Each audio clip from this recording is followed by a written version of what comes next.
በዓለማችን ታሪክ ውስጥ በርካታ ወታደራዊ ስልቶች፣ የፖለቲካ ግድያዎችና የነጻነት ተጋድሎች ተመዝግበዋል። ነገር ግን ከመጽሐፍ ቅዱስ ገጾች ውስጥ እንደዚህ አይነቱ በጥንቃቄ የተሸረበ ድራማዊና የአንድ ሕዝብ ዕጣ ፈንታ በአንድ ጀንበር የለወጠ ታሪክ ማግኘት ይከብዳል። አስቡት፣ አንድ ሕዝብ ለዘመናት በጨቋኝ ንጉሥ ስር ወድቆ ይቃስታል። በየቀኑ የሚከፈለው ከባድ ግብር፣ የዜጎች እንግልት፣ የነጻነት ተስፋ መቁረጥ ምድሪቱን ሸፍኖታል። የዚያ ጨቋኝ ንጉሥ ቤተ መንግስት በታጠቁ ዘበኞች የተጠበቀ ነው። ንጉሱ ዘንድ ለመድረስ ጥብቅ ፍተሻዎችን ማለፍ ግዴታ ነው። ነገር ግን አንድ ሰው በግራ እጁ ብቻ የሚጠቀም ማንም ትኩረት ያልሰጠው ሚስጥራዊ ሰው በልብሱ ስር ባለ ሁለት አፈሾል ጩቤ ደብቆ ወደ ንጉሱ ሳሎን ይገባል። የጥበቃ አባላቱ ፍተሻ አድርገውበታል። ነገር ግን መሳሪያውን ሊያገኙት አልቻሉም። ለምን? በዚያች የተዘጋች ምድር ቤት ውስጥ በንጉሱና በእርሱ መካከል የተደረገው ሚስጥራዊ ንግግር ምን ነበር? የዚያን ግዙፍ ንጉስ ህይወት በቅጽበት የቀጠፈው ያ የግራኝ እጅ እርምጃ እንዴት ተፈጸመ? ዛሬ የምንተርከው ታሪክ ስለ መስፍኑ ናኦድ ነው። ሰላም ጤና ይስጥልን። እንኳን ወደ ቻናላችን በደህና መጣችሁ። በመጽሐፍ ቅዱስ ውስጥ የሚገኙት ታሪኮች ስናነብ ብዙውን ጊዜ ወደ አእምሯችን ቀድሞ የሚመጡት የሶምሶንን ታላቅ ኃይል፣ የጌዲዮን የ300 ወታደሮች ድል ወይም የዲቦራ ጥበብ ሊሆን ይችላል።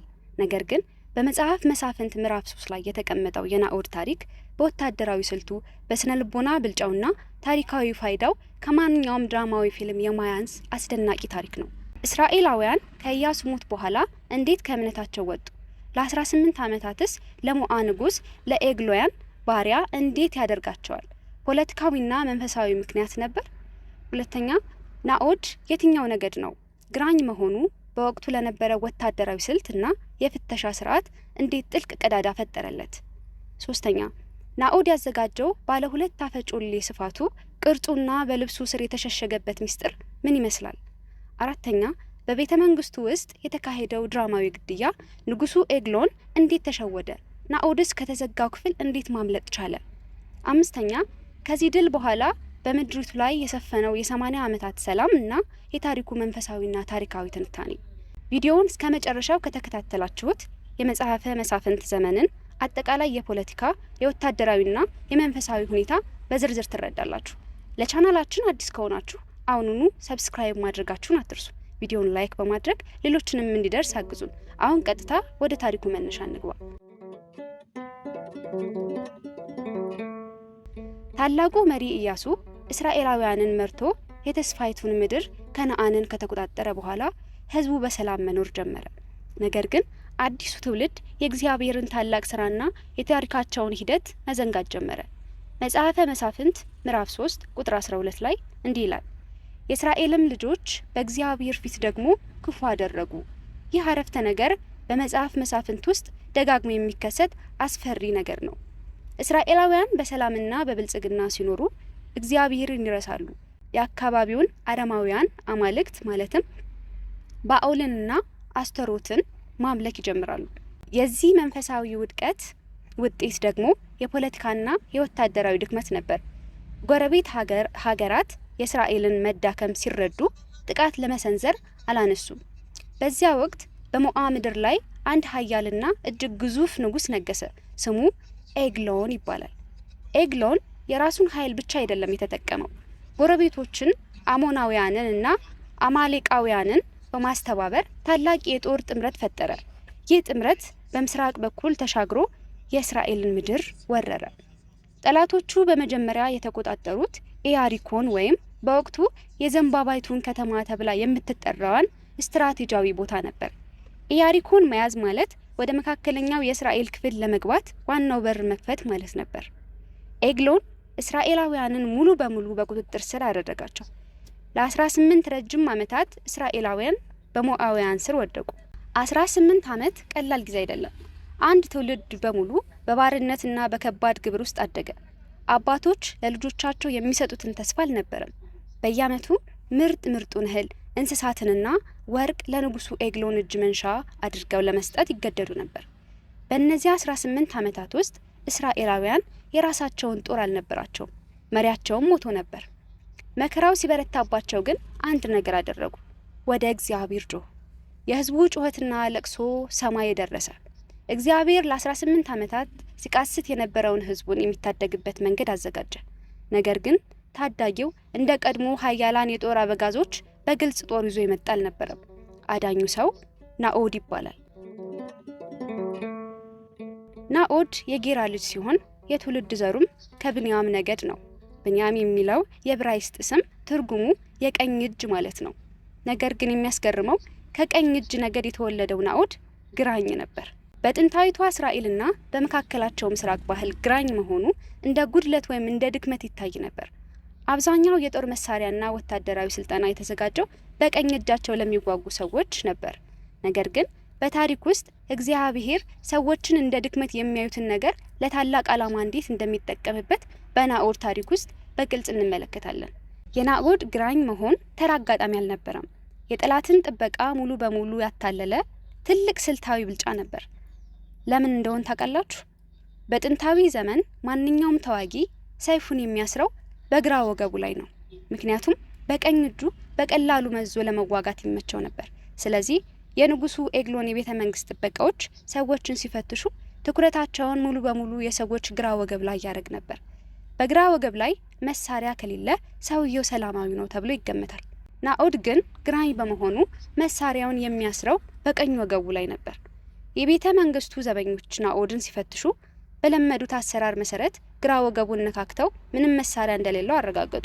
በቀኝ ወገቡ ላይ በሰፊው ልብሱ ስር የተሸሸገውን ባለ ሁለት አፈ ጩቤ ግን በፍጹም ሊጠረጥሩት አልቻሉም። ናኦድ ድክመት የሚመስለውን ተፈጥሯዊ ባህሪውን የጠላትን ጥበቃ ሰብሮ መግቢያ ትልቅ ወታደራዊ ምስጢር አደረገው። ናኦድ ወደ ንጉሱ ቤተ መንግስት ከመሄዱ በፊት በጥንቃቄ የተዘጋጀ ሌላ ምስጢር ነበረው። እርሱም ልዩ ባለ ሁለት አፈ ጩቤ ነው። መጽሐፉ እንደሚነግረን ናኦድ ርዝመቱ 1 ክንድ ኢንች ወይም ግማሽ ሜትር ያህል የሆነውን ጩቤ በግሉ ሰራ። ይህ ጩቤ ተራ ሰይፍ አልነበረም። 3 ዋና ዋና ልዩ ባህሪያት ነበሩት። አንደኛ፣ ሁለቱም ጎኑ እጅግ ስለታም ነበር። ይህ በፍጥነትና ያለምንም ታላቅ ድምጽ ኢላማውን ለመምታት ያስችሏል። ሁለተኛ፣ ሰይፉ እጀታው ላይ መከላከያ መስቀለኛ ብረት አልነበረውም። ይህም ጩቤው ሙሉ በሙሉ ወደ ሰውነት ውስጥ እንዲሰምጥ ያደርገዋል። ሶስተኛ፣ ርዝመቱ በልብስ ስር በቀላሉ የሚሸሸግ ነገር ግን የሰውን አስፈላጊ የውስጥ አካል ወዲያውኑ ለመቁረጥ የሚያስችል በቂ ርዝመት ያለው ነበር። ናኦድ ይህንን ጩቤ በልብሱ ስር በስተቀኝ ወገቡ ላይ አሰረው። አሁን መሳሪያው ተዘጋጅቷል፣ እቅዱም ተነድፏል። የቀረው ወደ ንጉሱ ቤተ መንግስት መግባት ብቻ ነበር።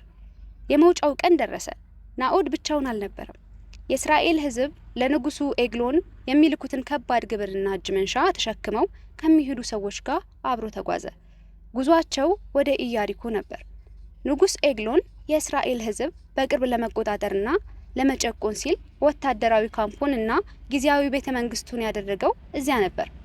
ናኦድ እና አጃቢዎቹ ወደ ቤተ መንግስቱ ገቡ። ግዙፉና ሀብታሙ የሞዓ ንጉስ ኤግሎን በዙፋኑ ላይ ተቀምጦ ይጠብቃቸው ነበር። መጽሐፍ ቅዱስ ንጉስ ኤግሎንን ሲገልጸው እጅግ ወፍራም ሰው ነበር ይለዋል። ናኦድና ሰዎቹ ያመጡትን ከባድ ግብር በንጉሱ ፊት አቀረቡ። ንጉሱ በግብሩ ተደስቶ ሰዎቹን አሰናበተ። ናኦድ ከአጃቢዎቹ ጋር አብሮ ከቤተ መንግስት ወጣ። ነገር ግን የናኦድ ዋና ዓላማ ግብር ማስረከብ አልነበረም። እስከ ጌልገላ አቅራቢያ የሚገኙትን የድንጋይ ምስሎች ድረስ ከአጃቢዎቹ ጋር ከተጓዘ በኋላ ናኦድ አጃቢዎቹን ወደ ቤታቸው እንዲመለሱ አደረገ። እርሱ ግን ብቻውን ወደ ንጉሱ ኤግሎን ቤተ መንግስት ተመለሰ። ታላቅና አስደናቂው ድራማ ሊጀምር ጥቂት ደቂቃዎች ብቻ ቀርተውታል። ናኦድ አጃቢዎቹን ከሸኘ በኋላ እርምጃውን ወደ ኋላ መለሰ።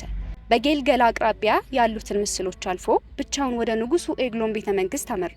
በዚያን ሰዓት ቀኑ እጅግ ሞቃታማ ነበር። ንጉስ ኤግሎን በቤተ መንግስቱ አናት ላይ ባለውና ለቅዝቃዜ ተብሎ በተሰራው የግል መስኮት ባለው ሰገነት ውስጥ ያረፈ ነበር።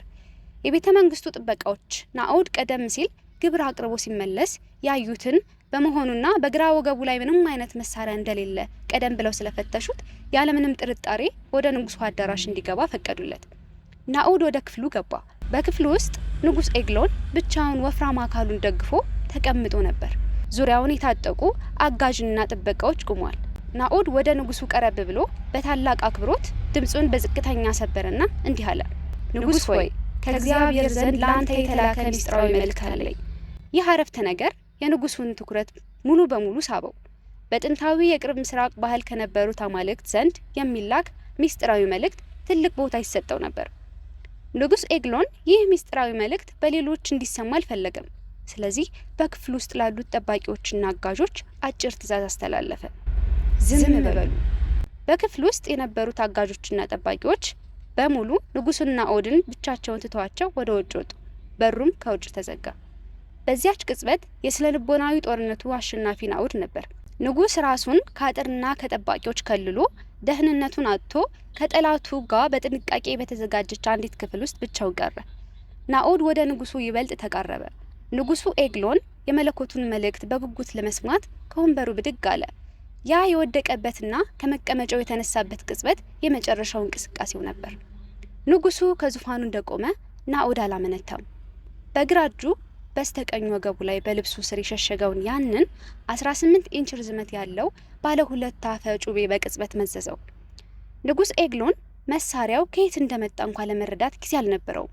ናኦድ ጩቤውን ሙሉ ኃይሉን ተጠቅሞ በኤግሎን ሰፊ ሆድ ውስጥ ሰደደው። መጽሐፈ መሳፍንት ይህንን አሰቃቂና ድራማዊ ትዕይንት በግልጽ ይተርከዋል። ንጉሱ እጅግ ወፍራም ስለነበር የጩቤው እጀታ እንኳ ሳይቀር በስቡ ውስጥ ሙሉ በሙሉ ሰጠመ። ስቡም በጩቤው ላይ ተዘጋበት። ናኦድ ጩቤውን ከሆዱ ውስጥ እንኳን ማውጣት አላስፈለገውም። ንጉስ ኤግሎን ምንም አይነት የጥሪ ወይም የእርዳታ ድምፅ ማሰማት ሳይችል በከባድ ህመም ወደ መሬት ተከሰከሰ። የሞአባውያን ታላቅና ጨቋኝ ንጉስ በራሱ ደም ውስጥ ወደቀ። ግድያው ከተፈጸመ በኋላ የናኦድ ቀጣዩ ፈተና ከአጥርና ከጠባቂዎች ተከቦ ከሚገኘው የቤተ መንግስት ግቢ በሰላም መውጣት ነበር። እዚህ ጋር ነው የናኦድ የደህንነትና የመስክ ብልህነት በግልጽ የሚታየው። ናኦድ ከተገደለው ንጉስ አጠገብ ሆኖ አልተደናገጠም። የመስኮቱን ወይም የሰገነቱን በሮች ከውስጥ ዘጋቸው። የሰገነቱን ክፍሉን ዋና በሮች ቆልፎ ቁልፉን ያዘ። በፍጹም የረጋ መንፈስ የታጠቁትን ዘበኞች አልፎ ከቤተ መንግስቱ ግቢ ወጣ። ናኦድ ከወጣ በኋላ የንጉሱ አጋዦችና ጠባቂዎች ወደ በሩ መጡ።